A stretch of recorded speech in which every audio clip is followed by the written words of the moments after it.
Okay everyone, it's Uncle Jegs. Today's lesson is going to be all about electrophilic substitution of benzene. Alright, so you already know what to do. We've got the retrieval grid here. Answer the questions full sentences and we'll go over the answers.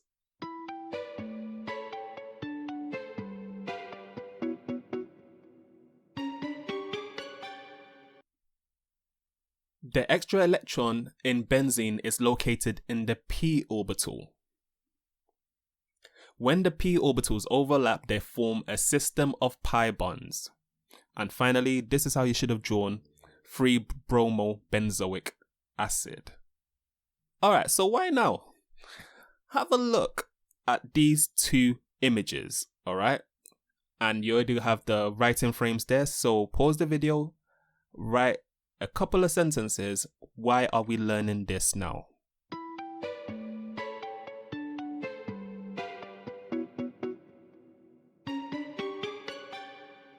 So when benzene undergoes electrophilic substitution, we can create very useful molecules like paracetamol and also fragrances. And we're going to go through quite a few things here. These are the specifications that we're going to go through today.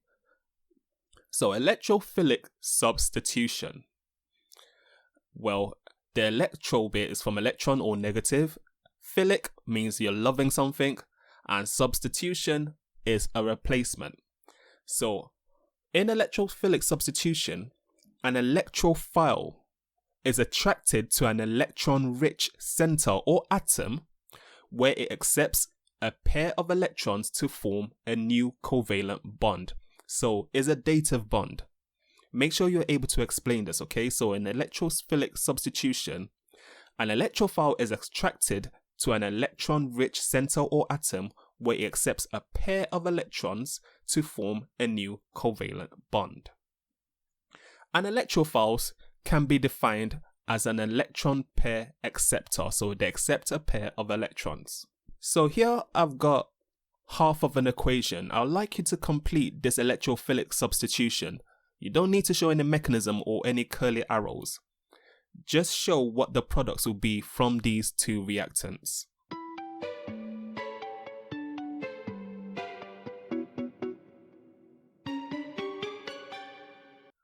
Okay, so this is a substitution and we've got benzene on the left hand side. I'm just showing one hydrogen from the benzene ring and we've got an electrophile. And this is substituted, so the electrophile substitutes the hydrogen, and because a pair of electrons have been yanked away from the hydrogen carbon bond, the hydrogen is actually a hydrogen ion, it's a proton that's been released. And the mechanism is actually pretty simple. There are 3 steps that you just have to make sure that you can regurgitate. So we'll first have our benzene ring. We're isolated one hydrogen and we've got our electrophile that's moved in. And what we're showing here is that the electrophile accepts 2 electrons, okay? And those electrons are coming from the benzene ring, the delocalized electron structure there. And you have to show this with a curly arrow going from the benzene ring towards your electrophile. And the intermediate structure, which is unstable, looks like this. When you draw this circle, this cut-off circle, make sure it doesn't go further than your position 2 and position 6. If you do, you lose some marks. What's going to happen here within this intermediate structure, the electrons, because this is unstable, the electrons from the hydrogen carbon bond move into the incomplete benzene ring. And what that does, it forms a new stable product via electrophilic substitution. And make sure you also show what group has been removed, which in this example is a hydrogen ion, a proton. So the nitration of benzene actually uses this mechanism. All we have to do is just change the electrophile. Everything else stays the same. So nitration of benzene. We've got benzene reacting with nitric acid. And this gives us nitrobenzene and water. So let's actually look at what reagents and what conditions we need here. You have to memorize this. The reagent we need for this is concentrated nitric acid. Our catalyst is concentrated sulfuric acid, and the conditions that we need is 50 degrees. There are several steps here. The first step is that the electrophile, which is going to be your NO2 plus ion, is formed, and it's formed by your nitric acid reacting with the sulfuric acid. This forms NO2 plus, HSO4 minus, and H2O. You do need to be able to write out how your electrophile is formed, and this is that reaction here. Step 2 is your electrophilic substitution, which is just a mechanism I showed you before, but I'll show you what that looks like when it's nitration. And step 3, your catalyst is reformed. Have a go at this challenge question. The electrophile is NO2+. Draw the mechanism very similar to the mechanism I showed you before for the nitration of benzene.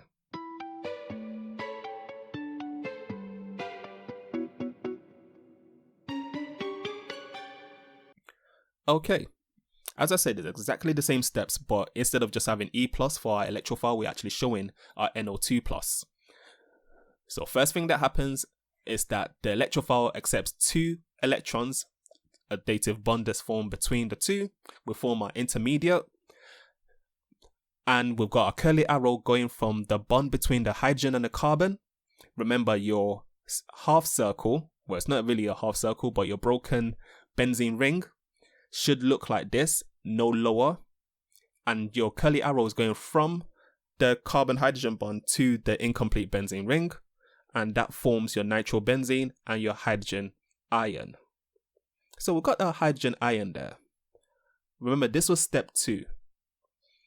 And what happens with step 3 now is you reform your catalyst, and that forms from your H plus reacting with your HSO4 minus to reform the H2SO4. Have a go at this challenge question. If the temperature rises above 50 degrees, further substitution can occur. A possible product is 1,3-dinitrobenzene. Draw what this product looks like.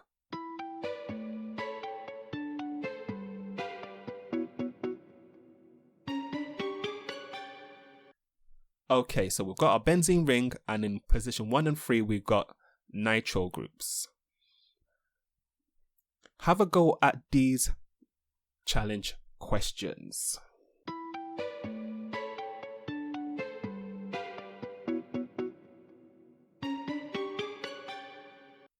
The chemical causing the color obviously is bromine water. The one that's benzene is B because it doesn't undergo electrophilic addition. However, it can undergo electrophilic substitution, but you need a special halogen carrier. So just make sure you take this down and highlight it. Halogen carriers are used to react benzene with halogens. And we've got 4 possible halogen carriers, but I recommend memorizing aluminium chloride because we can use that for multiple reactions. Alright, so for the bromination of benzene, we've got benzene and bromine reacting to form bromobenzene. The other product that's formed is hydrogen bromide, and the reaction requires the reagent bromine and also the catalyst aluminium bromide or iron bromide. Again, focus on the aluminium. Obviously, it's not chloride this time, but it's bromide because we're using the bromination reaction. Again, we've got 3 steps. Step 1 is the formation of our electrophile. We've got Br2 reacting with AlBr3 to form Br plus and AlBr4 minus. Step 2 is the electrophilic substitution, and then step 3 we're reforming the catalyst. Again, it's same old, we're just using different electrophiles. So the electrophile this time is Br+. Draw what this mechanism should look like.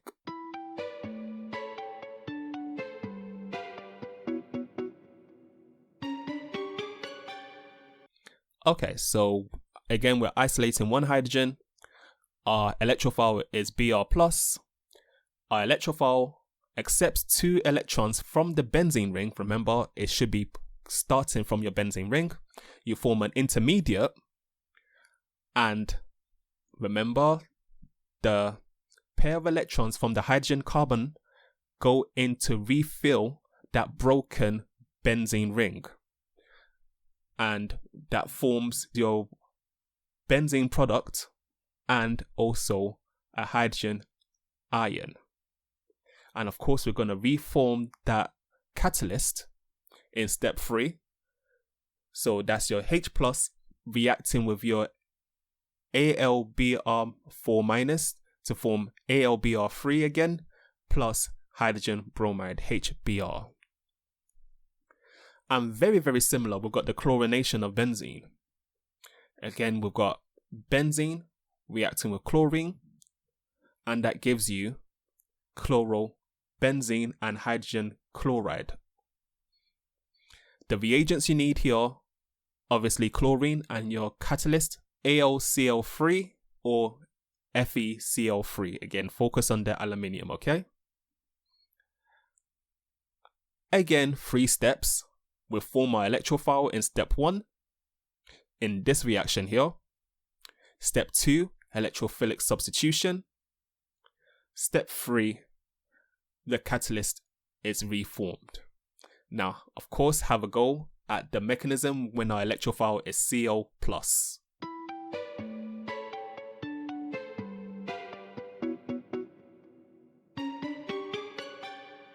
Same old.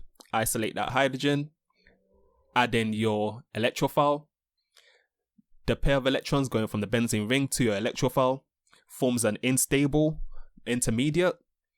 The 2 electrons from the carbon-hydrogen bond go to complete the broken benzene ring, and that forms your product and also hydrogen plus, which is used for step 3 to reform your catalyst.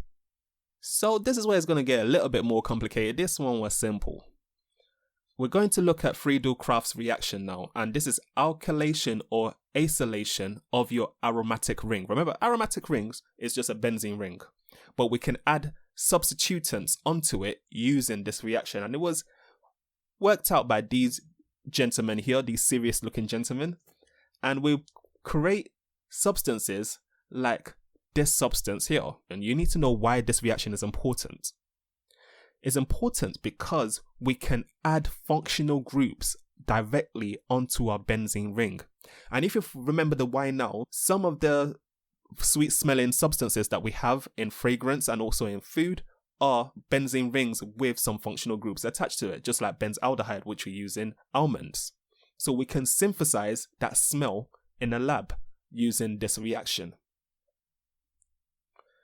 So we can add alkane chains, and that's alkylation, okay? So let's look at this alkane chain that we're going to add here. And you need a special type of reactant for this. Here, we've got benzene ring, but it's reacting with a haloalkane. Because we can tell it's a haloalkane because we've got the chlorine there. And then that forms our product. And also, since we use a haloalkane, but this one has chlorine there, we're going to form hydrogen chloride. And the reagents that you need here, you've got your alloalkane. Your catalyst is going to be your ACCl3 again. But the conditions, make sure you memorize this. Students usually forget this one. You heat it under reflux. Have a look at this compound. What is the name of this main compound that's formed?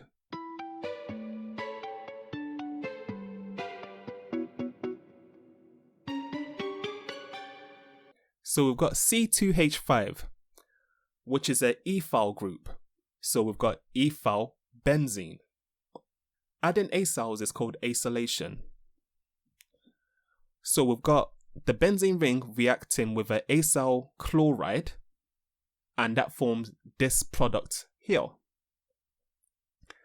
The reagent you need is an acyl chloride, but you can just say acyl halide.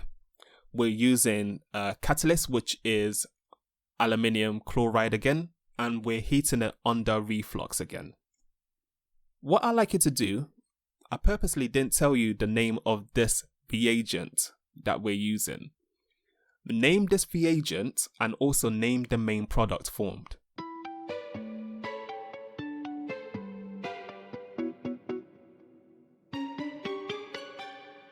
Remember, when you got acyl halides, you have to name them in a weird way. The surname, the last part of the name, will be the halide that you've got. Since it's a chloride, we're going to say chloride, so it's something chloride. We've got 2 carbons, so it's an ethyl group, but we don't say ethyl chloride because we've got that carbonyl group there. So we have to say ethanol chloride.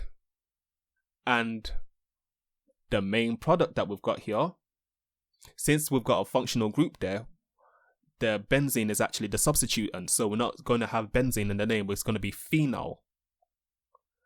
And because this is actually a ketone, because it's a carbonyl with carbons on the opposite sides, and the ketone itself has 2 carbons, it only works because we've got a benzene ring there. Usually you don't have a ketone with 2 carbons. So we've got phenyl ethanone. The eth for the 2 carbons, the none for the for the ketone, and also the phenol because the substituent is the benzene ring. I want you to have a think. What do these 2 words mean? We've got localized and then we've got delocalized. Pause the video, have a think. What do these 2 words mean?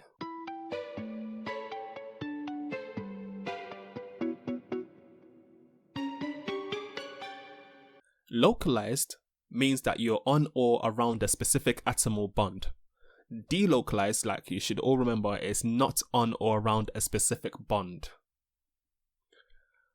Which type of structure do you think will have the highest electron density?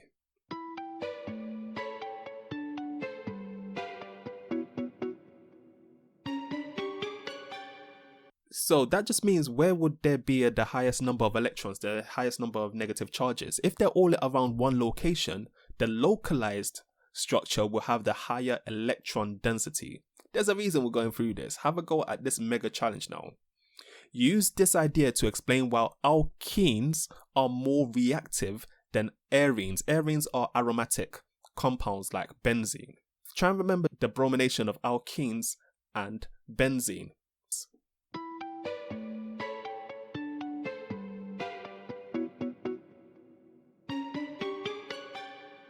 Remember that benzenes are stable because of that delocalized structure, so they don't have that high electron density. Alright, so let's see why alkenes are more reactive than arenes. So let's compare the 2. We've got cyclohexane here. And what happens when bromine moves towards it is, because of that pi bond, it's localized electrons there, so they have a high electron density. This electron causes repulsion of the electrons in the bromine-bromine bond, causing a dipole, so it induces a dipole on the non-polar bromine. And we can see we've got a slightly positive charge on this bromine on the left and a slightly negative on the bromine on the right, and you can see the movement of the electron from the bromine-bromine bond to the bromine on the right hand side. So now one of the bromines is attached to the ring, and the other one now is going to attack this positively charged carbocation. With this product formed now, we can see the difference with benzene. Benzene has a lower electron density due to its delocalized electrons. Those electrons are all around, they're spread. Just imagine if you're spreading butter on bread, it's spread all around the benzene ring structure. But if you think about the cyclohexane, those electrons, just imagine if you've got a slab of butter just on one side of the bread, that's high electron density. But the lower electron density in the delocalized benzene ring means that the arenes are not able to sufficiently induce dipoles. That's why they don't undergo electrophilic addition.